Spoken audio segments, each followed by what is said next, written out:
அக்ரம் தொடர்புகள் மிகவும் ஆபத்தானவை. நீங்கள் தினமும் இதையே செய்து கொண்டிருந்தால் நீங்கள் ஆபத்துக்கு தலையிடுகிறீர்கள். நீங்கள் நஷ்டத்திற்கும் அழிவிற்கும் செல்கிறீர்கள்.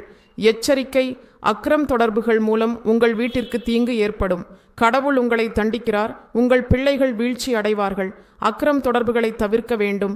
நாம் கடவுளுடன் உறவு வைத்திருக்க வேண்டும். அவர்களுக்கு கடவுளுடன் நல்ல உறவை வைத்திருக்க வேண்டும்.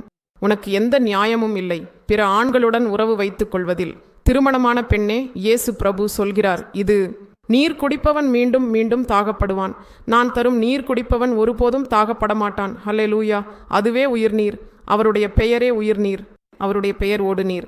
பரிசுத்த ஆவியாரின் ஒரு அடையாளமாக உள்ளது. அண்ணே, உனக்கு எவ்வளவு தப்பிக்கினாலும் தீர்ந்துவிடும் இயேசு பிரபுவில். அதனால் பக்கத்து மனிதர்களின் வேலைகளில் தலையிடாதே. அது உன்னுடைய வேலை அல்ல. உனக்கு தேவன் கொடுத்த குடும்பத்தை நன்றாக கவனித்துக்கொள். கவனமாக இருக்கவும். இதோ கேள்.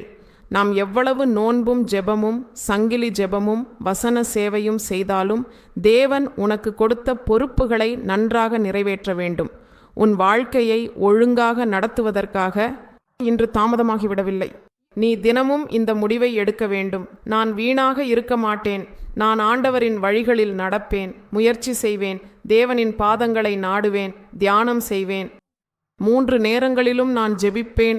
என் குடும்பத்திற்காக பரிதாபம் காட்டுவேன். நான் டேனியல் நோன்போ அல்லது வேறு எந்த நோன்போ இருந்தாலும் மேற்கொள்வேன். என் தேவன் எனக்கு கொடுத்த குடும்பத்தை உடைக்காமல் தேவன் காப்பாற்ற வேண்டும் என்று வேண்டுவேன். என் ஜெபமும் என் தனிமையும் தேவனுக்கு தெரிவிப்பேன். உன்னை விட சிறந்த ஆசீர்வாதம் எதுவும் இல்லை. தேவனை புகழ்ந்திடுங்கள். ஏனெனில் மனந்திரும்புவதற்கு ஒருபோதும் தாமதமாகிவிடவில்லை. மனந்திரும்பி தேவனை தவறாமல் திரும்புங்கள்.